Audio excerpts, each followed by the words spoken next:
Hi friends, last time మనం ఒక video upload చేసినాం కదా, బ్లాక్ రొటెడ్ ప్యానల్స్తో marble sheet, white colour marble sheet TV unit ఒకటి. దానికి ర్యాప్టర్స్ ఫిక్సింగ్ అండి. ర్యాప్టర్స్ అంటారు, నెక్స్ట్ డబ్ల్యూపీసీ ప్యానల్స్ అంటారు.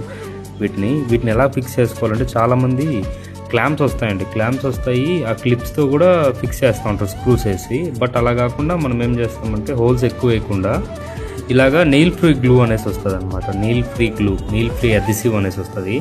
దీనికి ఇది ఎక్స్టర్నల్ పర్పస్కి యూజ్ చేసుకోవచ్చు, ఇంటర్నల్ పర్పస్కి యూజ్ చేసుకోవచ్చు. మనం మోస్ట్ ఆఫ్ ద హౌసెస్లో, మోస్ట్ ఆఫ్ ద ప్యానల్స్కి మనం ఇదే యూజ్ చేస్తాము. నెయిల్ ఫ్రీ గ్లూ అనేది మనకు చాలా లైఫ్ వస్తుందండి. ఇది ఇలాగ అప్లై చేసుకోవాలన్నమాట. జిగ్జాగ్ మోడల్లో అప్లై చేసుకొని మధ్యలో అక్కడక్కడ డాట్స్ పెట్టుకున్నామంటే అడ్హెసివ్ అంటే బాండింగ్ పర్పస్ కోసం అనమాట.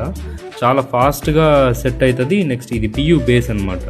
పియూ బేస్ అంటే మనకి ఇప్పుడు పాలియూరేథిన్ బేస్ అంటారు కదా, ఇది స్టిక్ చేసిన తర్వాత చాలా ప్రాపర్గా ఫిక్స్ అవుతుంది అనమాట. వాల్కి మధ్యలో ఏదైనా వాయిడ్ ఉన్నా కూడా కరెక్ట్ ఫిల్ అయిపోతుంది అనమాట ఆ వాయిడ్. సో అవుట్పుట్ కూడా చాలా నీట్గా వస్తుంది మనకు. ఇక్కడ చూస్తున్నారు కదా, ఎక్కడే కానీ మనకు గ్యాప్స్ అనేవి లేకుండా